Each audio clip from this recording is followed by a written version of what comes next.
Hello students, कैसे हैं आप सभी। स्वागत है आप सभी का इंग्लिश दुनिया के इस यूट्यूब चैनल पर। सो स्टूडेंट्स, आज हम डिस्कस करने जा रहे हैं आपकी क्लास 9th इंग्लिश का चैप्टर 4 विटामिन एम। सो अभी चैप्टर 3 का जो वीडियो है वो अभी आपका अपलोड नहीं हो पाया है। मैंने उस पर वीडियो बनाया था, बट कुछ वॉइस इशू आ रहा है जिसकी वजह से मुझे दोबारा से उसका वीडियो बनाना पड़ेगा। इसलिए पहले मैं चैप्टर 4 का वीडियो अपलोड कर रही हूँ, उसके बाद में आपको चैप्टर 3 का वीडियो मिलेगा। सो चलिए स्टार्ट करते हैं बिना टाइम वेस्ट किए।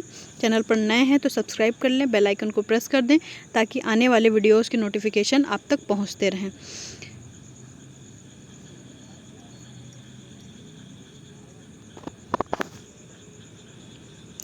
ये 3 पार्ट में आपकी स्टोरी दी हुई है और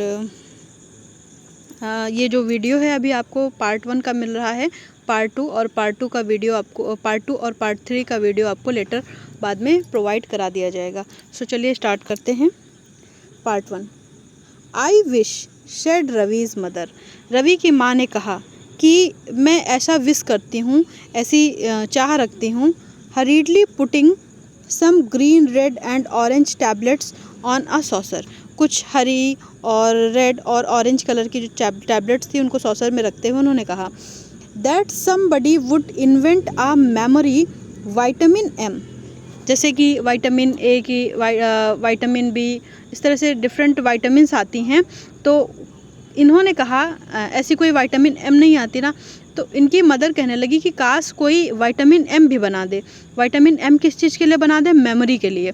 एम से मेमोरी, है ना, जिसको खाने के बाद इंसान का जो दिमाग है वो तेज हो जाए, मतलब उसको याद चीज़ें जो भूल जाता है वो उसको रिमाइंड होने लगे, याद आने लगे। जैसे लोग बूढ़े हो जाते हैं तो रास्ता भटक जाते हैं, रास्ता भूल जाते हैं, बातें भूल जाते हैं, चीज़ें रख के भूल जाते हैं, तो वो सारी चीज़ें उनको याद रहें। तो ऐसी कोई मेमोरी के लिए विटामिन एम बन जाए, ऐसा वो विश करती हैं। They could call it and we could give it to old people. और क्या कहने लगी कि वो विटामिन एम हम बूढ़े लोगों को दे सकें, to help them improve their memories, और उसको खाने से उनकी मेमोरी बढ़ जाए। काश कोई ऐसी विटामिन बन जाती। Grandpa will hear you. तभी एक आवाज़ आती है शांत कराने की, और आवाज़ किसकी थी? रवि की थी। रवि ने कहा ग्रैंडपा विल हियर यू, दादाजी या नाना जी आपको सुन लेंगे, आपकी आवाज़ सुन लेंगे। Pointing to the frail old figure sitting in the rocking chair holding the newspaper inches from his nose to read it. किसकी ओर पॉइंट करते हुए? नाना जी की ओर पॉइंट करते हुए, जो कि एक कुर्सी पे बैठे हुए थे, न्यूज़पेपर हाथ में पकड़े हुए थे और न्यूज़पेपर अपने नाक से ऊपर तक की उठा रखा था और पढ़ रहे थे। ये देखिए नाना जी बैठे न्यूज़पेपर पढ़ रहे हैं चेयर पर। Don't worry, I doubt whether grandpa can hear me, he does not hear too well. तभी उनकी मदर बोलती हैं, किसकी? जो लड़का है उसकी मदर बोलती हैं कि शांत, कोई बात नहीं, चिंता मत करो, मुझे नहीं लगता है कि दादाजी सुन पाएंगे, क्योंकि शायद उनको अब सुनाई भी नहीं देता। जैसे जैसे उम्र बढ़ती है वैसे वैसे थोड़ा ऊंचा सुनाई देने लगता है। लोग भूल जाते हैं, मेमोरी लॉस होती है, उनको सुनाई कम पड़ता है, थोड़ा ऊंचा सुनते हैं, इस तरह की प्रॉब्लम्स आने लगती हैं। तो शायद उनको ये बात भी सुनाई ना पड़े। और सी टू वेल, और अच्छे से उनको दिखाई भी नहीं पड़ता है। और even remember too well these days, और आजकल तो उनको ठीक से चीज़ें याद भी नहीं रहती। I am glad that your holidays have started from today. और उसके बाद रवि की मदर कहती हैं कि मैं तो बहुत खुश हूँ कि तुम्हारी जो छुट्टियाँ हैं वो स्टार्ट हो गई हैं। Now you can look after him. अब तुम अच्छे से अपने नाना जी का ध्यान रख सकोगे। ये ध्यान रखिए, उसके दादा नहीं, उसके नाना हैं, है ना। Last month wash she stopped and shuddered at the memory. Mother कहती हैं कि पिछले महीने, उसके बाद कुछ याद करने लगती हैं। It was only last month that Ravi's grandpa had come to live with them. पिछले महीने ही रवि के जो नाना जी हैं वो उनके साथ रहने के लिए आए। इससे पहले वो खुद से ही अकेले रहा करते थे, लेकिन पिछले महीने ही वो इन लोगों के साथ रहने के लिए आए हैं। He was getting too old to live on his own. अब क्योंकि वो काफ़ी बूढ़े हो चुके हैं तो वो अब खुद से अपना ध्यान नहीं रख सकते, जिसकी वजह से उनको यहाँ पे अपने साथ इन लोगों के साथ में रहना पड़ रहा है। It had been a difficult month with grandpa having to be admitted to the hospital because he absent-mindedly took a double dose of his medicine। अब क्यों रखना पड़ा? क्योंकि जब वो वहाँ रहते थे तो एक दिन वो भूल गए और गलती से उन्होंने क्या किया, उन्होंने डबल डोज दवाई की खा ली। अब डबल डोज दवाई की खाने की वजह से काफ़ी दिन बीमार भी रहें और हॉस्पिटल में भी रहें। And then gave them several anxious movement, और उसके बाद काफ़ी बेचैन परेशान रहते थे। When he got lost on one occasion he went for a walk and forgot the way back home. और एक दिन तो ऐसा हुआ वो बाहर निकले और घर आने का रास्ता ही भूल गए। तो ये सारी चीज़ें जो थी इनके घर वालों को भी परेशान करती थी, क्योंकि दादाजी जाते थे वापस से घर नहीं आते थे, रास्ता भटक जाते थे, उन लोगों को उनको नाना जी को ढूंढना पड़ता था। Grandpa had got very upset when his daughter Ravi's mother insisted that he should not go out alone again। अब जब रवि की मदर ने, यानी कि दादाजी की जो नाना जी की जो डॉटर हैं, सॉरी बार बार दादाजी से निकल रहा है, नाना जी हैं, नाना जी की जो डॉटर हैं वो अपने फादर को बाहर जाने के से मना करती हैं, तो उनको बहुत बुरा लगता है, वो अपसेट हो जाते हैं इस बात से। क्यों मना करती हैं? क्योंकि उनको डर है कि कहीं बाहर जाएंगे और कहीं उनको दिखाई न पड़ा, किसी गाड़ी ने उनको हिट कर दिया, क्योंकि पहले वो विलेज में रहते थे और विलेज में ट्रैफिक नहीं था, लेकिन यहाँ पे गाड़ियाँ चलती हैं, साथ ही साथ वो रास्ता भी भूल सकते हैं और घर कहीं और भी जा सकते हैं। तो इस तरह की कोई भी उनके साथ ट्रेजेडी हो सकती है, एक्सीडेंट हो सकता है, जिसकी वजह से वो उन्हें बाहर जाने से मना करती हैं। लेकिन ये बात से नाना जी बहुत अपसेट हो जाते हैं। I will have you know Vidya, my dear, he had told his daughter with a trace of the firmness that had been a natural part of his job as a lawyer। अब इससे उनका business पता चलता है। इनकी जो mother है उनका नाम है विद्या और जो नाना जी थे वो पहले एक लॉयर थे, तो बड़े ही फर्मनेस के साथ बोलते थे, वो उनकी आदत थी ऐसे ही दृढ़ता से बोलने की, मतलब उनके नेचर में ही था इतने दृढ़ता से अपनी बात को कहना। That I have been looking after myself for the better part of my 75 years। उन्होंने कहा कि 75 सालों से मैं अपना ध्यान खुद से ही रख रहा हूँ। After your mother died 10 years ago, और 10 साल से जब से तुम्हारी मदर की मृत्यु हुई है तब से भी मैं अपना ध्यान अकेले ही रख रहा हूँ। I took over her duties as well and have been cooking।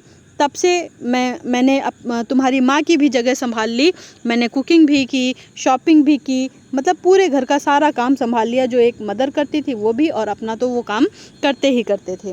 Keeping house to, घर का रख रखाव करना, शॉपिंग करना, खाना बनाना। First you force me to come and live with you in this poky little flat. इस छोटे से लिटिल से फ्लैट में रहने के लिए पहले तुम मुझे फोर्स किया करती थी। In this horrible crowded city, और नाना जी को ये सिटी बिल्कुल नहीं पसंद है। क्यों? क्योंकि ये सिटी जो है बहुत बड़ी भीड़ भाड़ से भरी हुई है। नाना जी गांव के बड़े से घर में रहते थे और उनको यहाँ पे ये फ्लैट में रहना पसंद नहीं आता।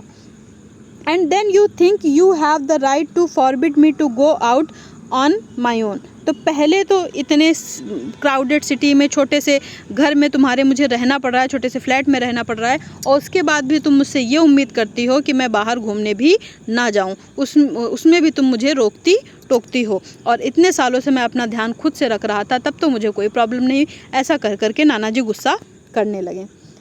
Grandpa hated that the noise and bustle of city life. अब दादाजी को बहुत ज़्यादा सिटी लाइफ में जो शोर शराबा होता है, गाड़ियों की आवाज़ें आती हैं, हॉर्न की आवाज़ें आती हैं, वो सारी चीज़ें बिजनेस यहाँ की पसंद नहीं है। When they were on their own, he often spoke longingly of his small brick house in town। जब वो अकेले होते हैं तो अक्सर अपने छोटे से शहर के, मतलब गांव के छोटे से ब्रिक हाउस के बारे में बातें करते रहते हैं। सच अ वंडरफुल प्लेस, कि वो घर उनका कितना सुंदर था, कितना अच्छा था। With that big mango tree in the garden, और बगीचे में एक बड़ा सा आम का पेड़ भी था। It is so quiet that at dusk you can even hear a leaf fall. और शाम वाम को इतना शांति होती थी, इतना सन्नाटा होता था कि यहाँ तक कि आप लीफ फॉल, पत्ता भी गिरता था तो उसकी भी आवाज़ सुनाई देती थी। But then grandpa had slipped and fallen in the garden late one evening while he was pottering around and lain outside all night because there was no one at home to help him up। एक दिन क्या हुआ, दादाजी जब वहीं garden में ही थे, काम कर रहे थे गार्डन में, तभी अचानक से उनका पैर फिसला और वो गिर गए। और गिरने के बाद वो पूरी रात बाहर पड़े रहे, क्योंकि वहाँ पे घर पे कोई भी नहीं था जो उनको देखने वाला हो, उनका ध्यान रखने वाला हो। तो किसी को पता ही नहीं चला कि उनके साथ ऐसा कुछ हुआ है, वो गिर गए हैं और पूरी रात वहीं पड़े रहे। That was a month ago and it made Ravi's mother lock up the tiny brick house and bring grandpa to live with them। इसी की वजह से जब उनकी जो रवि की जो मदर हैं, उनको वो पुराना जो गांव का घर है उसको बंद करना पड़ा और नाना जी को अपने साथ यहाँ पे रहने के लिए लाना पड़ा। Whatever happens, Ravi, you are not to let grandpa go out on his own। तभी मदर कहती हैं रवि से कि कुछ भी हो जाए नाना जी को, क्योंकि उनकी जो मदर हैं वो एक वर्किंग वूमेन है और वो कहीं बाहर अपना काम से जा रही हैं। तो उन्होंने कहा कि कुछ भी हो जाए लेकिन नाना जी को घर से बाहर अकेले मत जाने देना। इट्स टू डेंजरस, क्योंकि ये बहुत ही खतरनाक है। She instructed adding details of medicine to be given to grandpa after lunch. और साथ ही साथ उनको लंच के बाद कौन कौन सी दवाइयाँ देनी है वो सारी बातें भी मदर ने अपने बेटे को समझा दी। टर्निंग टू हर फादर, अपने फादर की ओर घूम करके कहती हैं, she said, I am off to work papa, मैं काम पे जा रही हूँ। Ravi will be here to look after you, Ravi तुम्हारा ध्यान रखेगा। His holidays have begun from today, और उसकी आज से छुट्टियाँ भी स्टार्ट हो गई हैं। Ravi winced at over loud tone his mother used when speaking to grandpa. Ravi देख रहा था कि उसकी जो माँ हैं वो दादाजी से जब बात कर रही हैं तो बहुत ज़ोर की टोन इस्तेमाल कर रही हैं, ज़ोर की आवाज़ में बोल रही हैं। As though she were speaking to a child who could not hear or understand too well. ऐसे डांट के बता रही हैं जैसे छोटे बच्चे हमारी बात नहीं सुनते ना, तो हम उनसे चिल्ला करके डांट के बोलते हैं, तो वैसे ही नाना जी को वो समझा रही हैं। Grandpa continued to rock gently and gave no sign that he had heard her at all।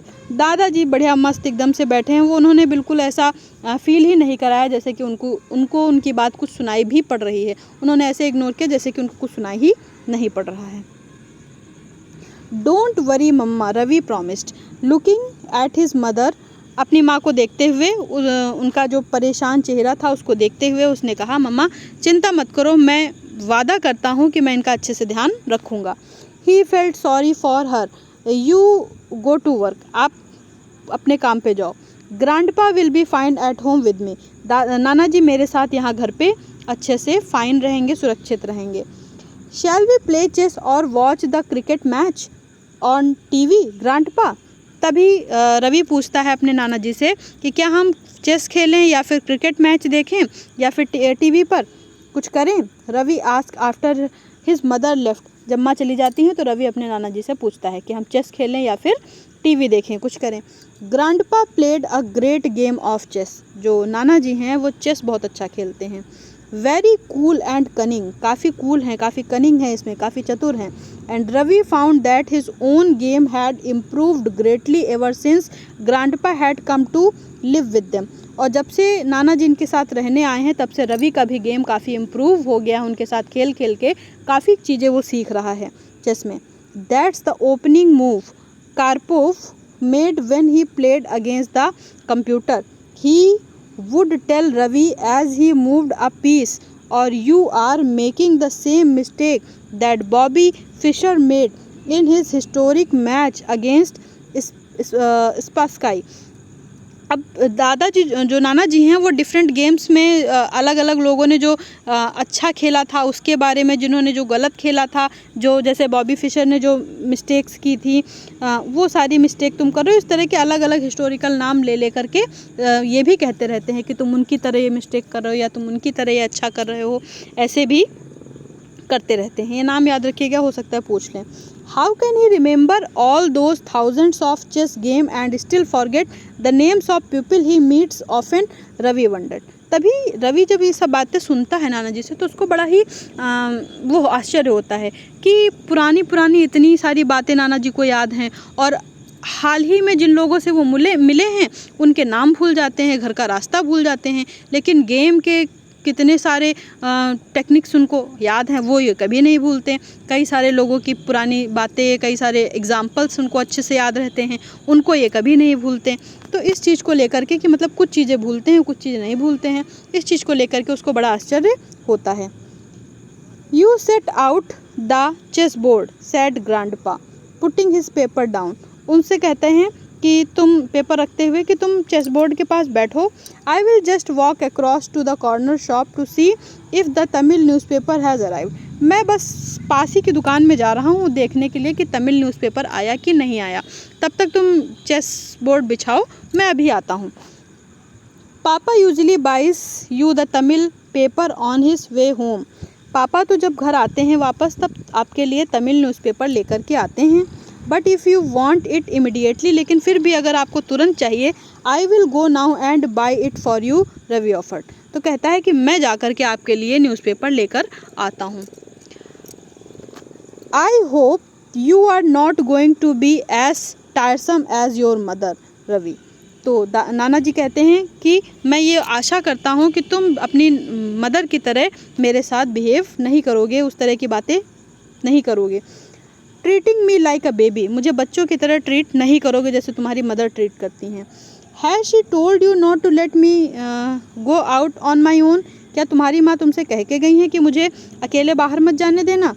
Told you to keep me a prisoner here, और तुमसे ये कहकर गई हैं कि मुझे जेल में कैदी की तरह कैद करके रखना। Has she, grandpa looked suspicious at this thought. ऐसा कहते हुए काफ़ी उनको संदेह हो रहा है कि माँ ने इसको कहा हुआ है कि इनको रोक करके घर में रखना कैदियों की तरह। Ravi felt guilty for a moment, थोड़ी देर के लिए रवि को अंदर से बहुत ही बुरा लगता है। किस लिए? नाना जी के लिए।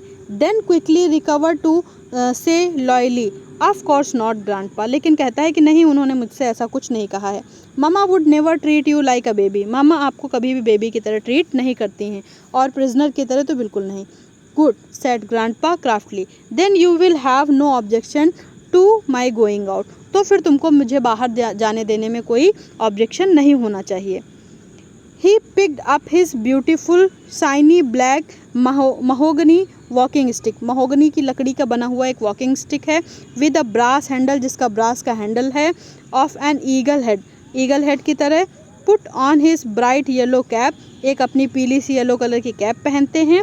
Put on his bright yellow cap and declare I will be back home before you can set up the board, Ravi. अभी मैं थोड़ी ही देर में, जब तक तुम ये बोर्ड सेट करोगे मैं वापस आ जाऊंगा, ऐसा कहते हुए वो वहाँ से जाने लगते हैं। Off he went, twirling his walking stick jauntily, leaving Ravi in a dilemma. अब रवि काफ़ी परेशान है। मदर ने मना किया है उनको बाहर अकेले जाने देने से, और नाना जी इस तरह की बातें कर रहे हैं जिससे रवि को मतलब वैसा फील हो रहा था, गिल्टी फील हो रहा, तो इस वजह से उसने उनको जाने भी दिया। His grandfather would feel hurt if he insisted, अगर वो जोर डालता तो नाना जी को बुरा लगता। On accompanying him, and his mother would be furious if she know that Ravi had let him go out on his own, और अगर मम्मी को पता चला कि नाना जी अकेले बाहर गए हैं तो मम्मी बहुत गुस्सा होंगी। He heard the elevator door shut as grandpa went down, जब नाना जी नीचे जा रहे थे तो लिफ्ट का दरवाज़ा बंद होने की आवाज़ आती है।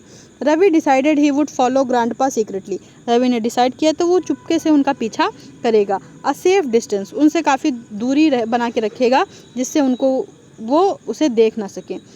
To make sure he came no harm, और ये इस चीज़ का ध्यान रखेगा कि उनको कोई नुकसान ना पहुँचे। सो यहाँ से फर्स्ट पार्ट ख़त्म होता है, सेकेंड पार्ट स्टार्ट होता है। मिलते हैं नेक्स्ट वीडियो में, तब तक के लिए अपना ध्यान रखें। Thank you so much. Like share and subscribe. Bye.